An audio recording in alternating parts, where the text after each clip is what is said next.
apabila orang soleh meninggal, kata Nabi, ruhnya akan mengalir keluar daripada badannya dengan mudah, seperti mana mudahnya air yang keluar meninggalkan bekasnya. Orang soleh ni pasal apa ruh dia senang keluar? Kerana ruh itu sudah lama merindui Allah, kerana ruh itu sudah lama merindui Rasulullah. Ni orang soleh. Kemudian hamba Allah ni, hak soleh ni, malaikat pun mula tarik ruh dia. Waktu tu dia pun tahu inilah mati. Senyum tak dia? Senyum. Pasal apa?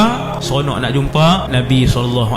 Ketika ruh sampai di halqum, ketika itulah dia akan melihat dua alam serentak. Yang pertama ialah alam dunia, hak dia ada dalam bilik tu. Alam kedua yang dia akan tengok buat pertama kalinya, alam ghaib yang menguji keimanan kita. Itulah hari pertama kita akan melihat makhluk ghaib, iaitulah malakul maut. Bila kali pertama dia pandang malaikat maut, seandainya wajah malaikat maut ketika itu adalah seperti rembulan yang terang benderang datang dengan wajah yang berseri-seri, maka ketahuilah sesungguhnya dia mati dalam keadaan husnul khatimah. Alhamdulillah. Tuan-tuan, siapa yang mati husnul khatimah, dia boleh lega dah. Sayyidina Uthman kata, alam barzakh ini adalah penentu. Sesiapa yang baik mati barzakhnya, maka mudahlah selepas alam-alam yang lainnya. Dan kata Sayyidina Uthman, sesiapa yang buruk barzakhnya, maka susahlah alam-alam yang selepas itu. Tuan-tuan sekalian, bila dah kafan dengan kafan kain daripada syurga, wangi-wangian daripada syurga, ke mana ruh akan pergi? Ruh akan dibawa sampai ke langit yang ketujuh untuk menghadap Allah Subhanahu Wa Taala. Lalu malaikat pun bawa, malaikat rahmat bawa kita sampailah ke langit yang pertama. Pintu langit pertama ditutup. Bila sampai di langit pertama, malaikat tanya siapa? Fulan bin Fulan.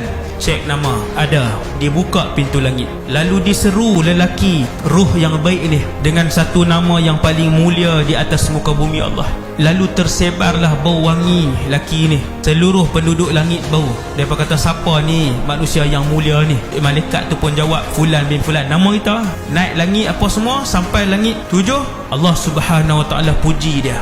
Kemudian Allah arahkan buku amalan dia. Dibawa buku amalan kita. Tak di mana? Satu tempat bernama Illiyin. Buku orang soleh letak di Illiyin.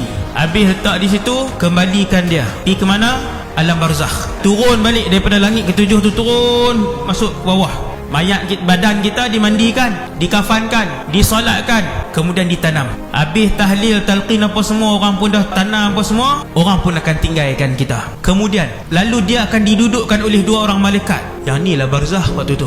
Sebab kita ada jawapan, kita pernah mengaji. Kalau orang tak pernah mengaji, dia kata, ni apa dia ni? Alam apa ni? Siapa nak mai? Kenapa duduk di sini? Pasal apa tak hidup? Dia tak ada jawapan, walaupun dia Islam. Tapi kalau dia pernah mengaji, dia tahu ni barzakh. Satgi apa akan berlaku? Malaikat akan mai. Berapa orang?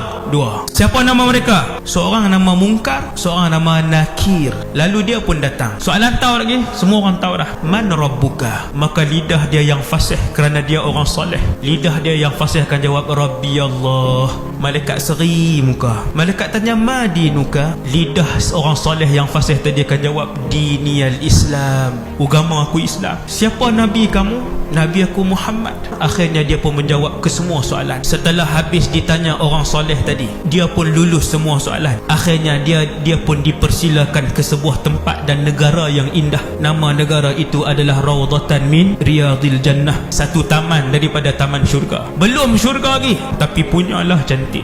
Di situlah alam barzakh, di situlah ruh orang soleh tinggal buat sementara waktu. Mereka berjalan, mereka berseronok, maka boleh tengok dah kawasan dan tempat yang indah. Rehat dah. Apabila ruh dia dibawa ke situ, roh lain pakat mai. Semua pakat mai ni, pakat mai rumun dia, pakat mai tanya, wahai Fulan, ni duduk mana tak tahu, nampak macam mana?